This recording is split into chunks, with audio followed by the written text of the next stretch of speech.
Turn your Bibles to Revelation chapter 12. Revelation chapter 12. And I want to read verses 1 through 6 as the setting for our lesson this morning. A great sign appeared in heaven. A woman clothed with the sun, with the moon under her feet, and a crown of 12 stars on her head. She was pregnant and cried out in pain as she was about to give birth. Then another sign appeared in heaven, an enormous red dragon with 7 heads and 10 horns and 7 crowns on its head. Its tail swept a third of the stars out of the sky and flung them to the earth. The dragon stood in front of the woman who was about to give birth so that it might devour her child the moment he was born. She gave birth to a son, a male heir, who will rule all the nations with an iron scepter. And her child was snatched up to God and to his throne. And the woman fled into the wilderness to a place prepared for her by God, where she might be taken care of for 1,260 days. As we have been going through the book of Revelation, the whole focus is on the theme, "Worthy art thou." So that when we see who Jesus is and what he's done for us, the immediate response that we have is both collective worship to God and to Jesus and the Spirit, but also our entire life is a response to the gratitude for the gift of grace by Jesus. And as we think about this theme, "Worthy art thou," we have the following things that I think sort of shore up the whole approach, and that as we go through different lessons, you'll see that we're fulfilling this purpose. We want to come to understand why Jesus is so worthy of our life and worship. We want to learn how to engage imaginatively in the world of Revelation so we can actually see the invisible ongoing battle between good and evil. And guess what? In chapter 12, we see this, don't we? To take advantage of the 7-fold blessings in Revelation, to give us hope of victory in a world where Satan is active, and because we're more than conquerors through the one who conquered death. Help us to anticipate ultimately being in God's presence forever. That's why I love singing that song, "Face to Face." To provide us peace and encouragement in a fallen world where Satan has wreaked havoc with God's people and continues to do the same thing. And ultimately, we're looking forward to being in God's eternal presence. And what a day of rejoicing that will be. Now, as we look at chapter 12, the woman and the dragon and the child, there's a great sign that appeared in heaven. And we believe that the sign is actually the image of the woman, because the next is, not only did a great sign appear, but another sign appeared in heaven, and it is the great red dragon. And there are 12 stars that are around the woman's head. Some people think that it represents the 12 tribes of Israel. It may represent the new Israel, in which we have 12 apostles, which to me would make sense. But this is the beginning of a cataclysmic battle between God's forces and his plans and Satan. So we're going to see, and we've already seen, I was thinking about this morning, already, and through this part of chapter 12, we're going to have Satan, the devil, the destroyer, the dragon, and the beast. And I was thinking about that in Revelation. In John's vision, there's been every attempt from at least 5 different perspectives to help Christians understand how bad Satan is, how ferocious he is, and how much he's determined to destroy God's people. Now, the good news is he doesn't have the last say. And one of the things that you see in the book of Revelation is, and apparently for some reason Satan doesn't get it, But we who are Christians, and certainly as the early Christians would have heard the book of Revelation read, there's a clear message about Satan, and that is, he doesn't understand that this world is not his, that there will be a new heaven and a new earth, and that his plans are not going to be the ultimate plans, and that he has limited power, he has limited time, he has limited resources, though he thinks he's going to have ultimate destruction in the world. Now, basically, our lesson this morning is going to be pretty simple, even though this is a this is a wild scene, and it certainly evokes your own imagination. But we're going to ask three questions: who's the woman? Who's the child? And who's the red dragon? That makes sense? And that's what you want to know. So we're going to try to dive in and see what this vision is from the Apostle John. So we have the woman, and as we begin to ask the question, notice that she's clothed with the sun. Kind of an interesting expression, which symbolizes the heavenly nature. We've seen this imagery already in chapter 1, verse 16, chapter 10, verse 1, that being clothed with the sun emphasizes the heavenly nature. And then there's the phrase, under her feet. And it signifies dominion and authority over creation. Now, it can't be the literal Mary. I mean, some people say, well, this is a picture of Mary giving birth to Jesus, but it can't be the literal Mary. And we'll see why later on in chapter 12. But it may be, and through Christian history, here's been the guess. So I'll throw this out for you for the woman and see, and you might want to add your perspective to it, but it may represent the entire Davidic line and the prophetic fulfillment of Christ coming into the world. That is the role of Israel in bringing Jesus into the world so that God's plan can unfold in human history. And that through Jesus, salvation is brought to the world. This is really the incarnation being described in a fascinating imagery, because it doesn't sound anything like the birth narratives in the Gospels, does it? This is different. This is Jesus coming into the world in incarnation.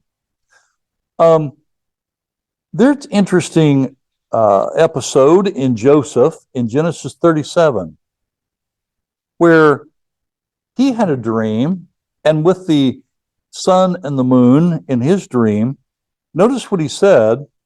He dreamed a dream and he told it to his brothers, and here's what he said. Behold, I've dreamed another dream. Behold, the sun, the moon, and the 11 stars were bowing down to me.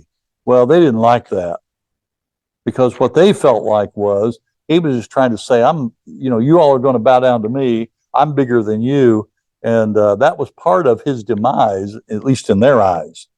They thought he was bragging. But what Joseph was giving in the dream was that imagery which represented sovereign rule.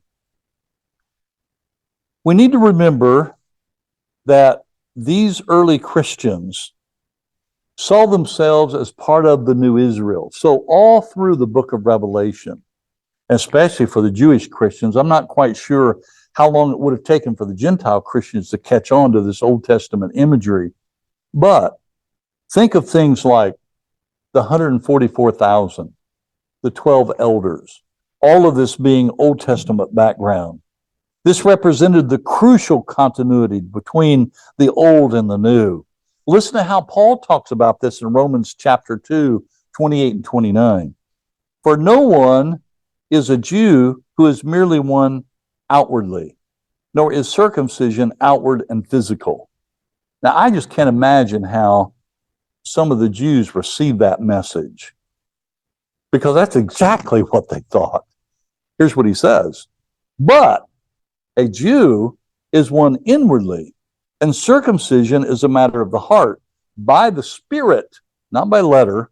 His praise is not from man, but from God. So Paul is weaving for the Gentile Christians this continuity between the old concept of the circumcision, and then he wants to refer it to circumcision of the heart, where the Spirit is. This woman image threatens the very enemies of God because it points to their demise and their destruction. Chapter 2, verse 27, or chapter 12, he will rule them with a rod of iron, as with earthen pots are broken in pieces, even as I myself have received authority from the Father. At the same time, this image is tremendously encouraging for the people of God because Christ shepherds God's people, gives them living water. Remember in chapter 7, verse 17 of Revelation, for the Lamb in the midst of the throne will be their shepherd. He will give them springs of living water, and God will wipe away their tears from every eye. Some have thought that in the history of the interpretation related to the book of Revelation, that the woman fleeing into the desert for this short period of time is the church in the Dark Ages. Now, John's not explicit here. He doesn't have a calendar or a footnote. So we have to be careful. And what we can say is it looks like that there was an intense period of persecution of the church after Jesus ascended. And whatever time John is referring to, maybe their own time or even in the future. In fact, I really, as I was reading a while ago, here again, what really hit me, look at verse 6, this wording. The woman fled into the wilderness to a place prepared for her by God. Two things here. This place that God's prepared it's prepared by God where she'll be taken care of. Now, those are two important ideas that all through the book of Revelation, this is a pretty creative way to do this. Through the rest of the book of Revelation, you're going to see how God is, through the visions, saying to his people, guess what? I am preparing a place for you. Remember John 14? Jesus had to tell his disciples, if I go away, I get to prepare a place for you. One of the disciples said, well, Lord, where are you going? Can't we go with you? No. I'm going away to prepare a place for you. So this is intentional preparation. But notice also, this theme is so important. In Revelation, no matter what happens to God's people, he's going to take care of them. And man, is that a message we need to hear. Because sometimes we feel like we're in a world that is scary, it's chaotic, it looks like devil's having his way, and you can just keep on describing it. And sometimes it generates, well, are you aware of how the news and our culture likes to generate fear within people? Many, and I told this to Nancy yesterday, I don't care what your political persuasion is. Do you realize that the political arena, no matter which side of the aisle or wherever you're coming from, have you noticed how many things political leaders will appeal to fear to get you to do something? The kingdom of God is not based on fear. Fear comes from Satan. And I'm not going to listen to people that try to instill fear in my heart. Forget it. Go. Get away. I'm not going to listen to you. God is the one that gives us faith. And these early Christians in this vision, they needed to know, no matter what was going on, God was going to care for them. What a beautiful expression. Okay? Now, we want to ask, who's the child? The language in verse 5 echoes the messianic promise in Isaiah 7:14 that a virgin would bear a son named Jesus. And since Revelation became a very important part of the literature of Bible and of the canon, people have always pointed to, without fail, it seems, that the male child is Jesus. He's destined to rule all the nations with a rod of iron. It's an allusion to Psalm 2, verse 9, as the Messiah, the anointed one, is going to rule. So there's an intentional connection to Psalm 2. Jesus is the anointed one of God. I don't know if you've ever thought about this. No other person on the face of the earth can claim they've been anointed by God. Only Jesus. And after describing the birth, notice that the child is caught up. It echoes messianic prophet. The male child is Jesus. He's destined to rule, as we talked about. Notice that he's caught up to God and to his throne, a reference to the ascension of Jesus. And the way it's worded is kind of interesting, and I never caught this until there's a Christian writer named Warren Wiersbe. He astutely points out that the comma in that verse, represents 33 years of Jesus' ministry on earth that just kind of gets passed over. He's like, and it's not even mentioned here, but he's born, and then guess what? He gets caught up, taken to God, and that is the ascension. I don't remember growing up ever hearing a sermon or a Bible class lesson on the ascension of Jesus. I think we thought it was too Catholic, so we didn't deal with it. The ascension of Jesus is a core part of our belief about who Jesus is. So let me ask it this way. What if Jesus had never ascended? It'd be kind of weird for him to be resurrected and never ascended. It's almost as if the resurrection, the natural next step is his ascension, to go back where he came from. And it completes that cycle of what God's original plan and his history for humanity was. So let's talk about this red dragon. I don't know in your mind what you saw in your mind's eye when I read about the red dragon. I'm not an artist, so I was like, what does this look like? Well, you get online, you can see all kinds of representations that artists have drawn. But the thing that kind of struck me, and Nancy helped me see it because it wasn't making sense to me. This silly thing has 7 heads, but 10 horns. Now, wait a minute. So how's that happen? Well, it may be, and I noticed that there were a few pictures where it's depicted this way. The 2 outside heads have 2 horns, and the one in the middle has an extra horn. And so when you count them all, that makes up 10 horns on 7 heads. I'm like, okay, I got it now. It makes sense in my mind. This is a graphic scene of this red dragon. And this red dragon is fierce. What does the red dragon do with his tail? It doesn't even say he does it with his claws, or he does it with his mouth and breathes out fire and melts all these stars. What does he do? He just flip of the tail, third of the stars gone, the third of the stars are gone. Like, wow. And you know what that makes me think? Because I was thinking through this. I suspect that one of the greatest lessons the early church needed to hear is, though it looks like imperial Rome is doing the bidding of Satan, and it just looks like for the Christians, there's not much we can do. This is a reminder that Satan is not as powerful as it looks like. Yeah, he's going to use his tail to cause some problems, but guess what? His power is limited here. He's not going to destroy everything, and you need to be aware of that. So this heavenly sign represents authority, but it's evil authority. And notice that it's 7 heads to express the fullness of that evil authority. Some people feel that in the immediate reception of this letter, the first century Christians would have understood this imagery immediately, that the red dragon is imperial Rome. And I could see where Christians would think that.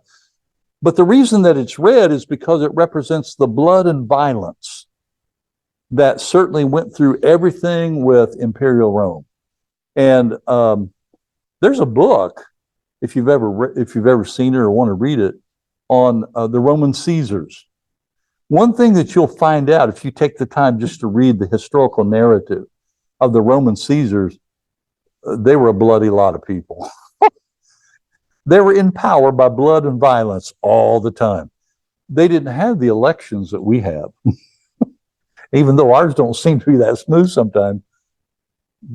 Oh, it was by power and the knife and blood and violence that these Roman Caesars ruled and were able to enforce their will on others. Now, it's interesting because in the book of Daniel,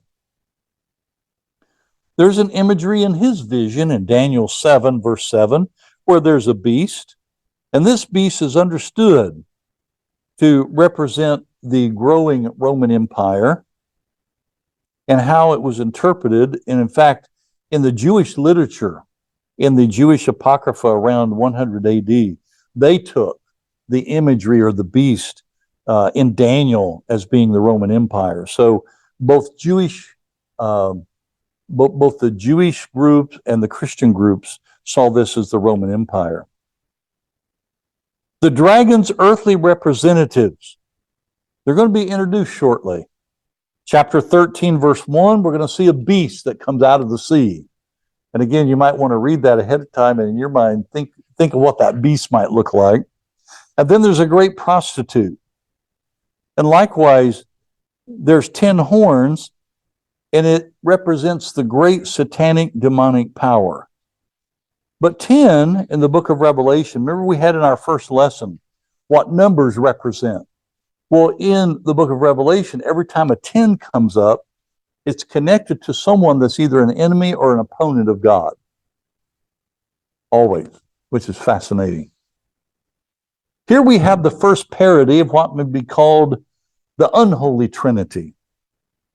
We've got the three evil ones against the divine trinity. The red beast, chapter 12, the first beast, and then a second beast. Those two come up in chapter 13. By communicating in this way with this great red dragon, John expects his readers to identify with the woman and the child and to be repulsed by a monster that wants to make a meal out of a newborn child. Because it says devour, you know. The effect is that the readers who identify with this child recognize that it is Christ, and because I've made the decision to be a Christian, I am setting myself against the powers that seek to destroy the Messiah. You see, the dragon's threat against the woman and the child backfires. Instead of destroying his rivals, the monster's crude attempt to devour the child results in the child being enthroned in heaven, while the woman escapes to a place of refuge where the dragon can't get her. Another very, very, very important lesson here. God thwarts Satan's plans. God has the sovereign power to thwart his plans. The Christian readers, early readers of Revelation, would have recognized that John's vision points to Christ's deliverance from death and his exaltation to go back to heaven where he came from. There's so many things I could talk about relating to information on this red dragon. I'll just mention this quickly because I don't want to get bogged down. But in the Greek Old Testament, this same word is used to translate as serpent in Exodus chapter 7 and verse 9. The Leviathan in Job 41:1, same word for dragon. Jeremiah 51:34, it's translated as dragon. And Isaiah 27:1, the prophet refers to the Leviathan as that crooked serpent. So, like we said earlier, we've got here in Revelation, Satan, the devil, the serpent, the dragon, all of these with the purpose and the goal of personifying the persecuting powers that are hostile to the church and Christians. And they would have understood that imperial Rome is meant here, and the Caesars, whether it was Nero or Domitian, I mean, who knows? But these were responsible for all the evil in the world. So as we come to the conclusion, I want us to remember that the woman is God's covenant people God's covenant with his people, and he's always made provision for them. Okay? Protection and provision. And that the child is the triumphant Jesus. That no matter, and remember, Jesus said this to his disciples. Remember when Peter confessed that you're the Son of the living God? What did Jesus say? Yeah, but guess what? Even the gates of Hades cannot prevent me from building the church. So when the Jews and the Romans thought they got rid of Jesus, guess what? Third day, he's raised from the dead, and he fulfills God's purposes for the church. So this child Jesus is a triumphant Jesus. And then the red dragon, Just remember, Satan's plans are thwarted, limited in his power. The sovereign God has the last say. So as we end this lesson, I want to end with an invitation to come to this child, who is the Lamb that was slain, the Son of Man, who was caught up to God and now reigns with him forever. And the exhortation to let us come together, to come to God who has prepared, is preparing, has nourished, is nourishing us in Christ. And may God give us the courage, the encouragement, and the hope, and the faithful trust in the risen Son who's giving us the power to overcome that old red dragon. He doesn't have to have the last say in our life.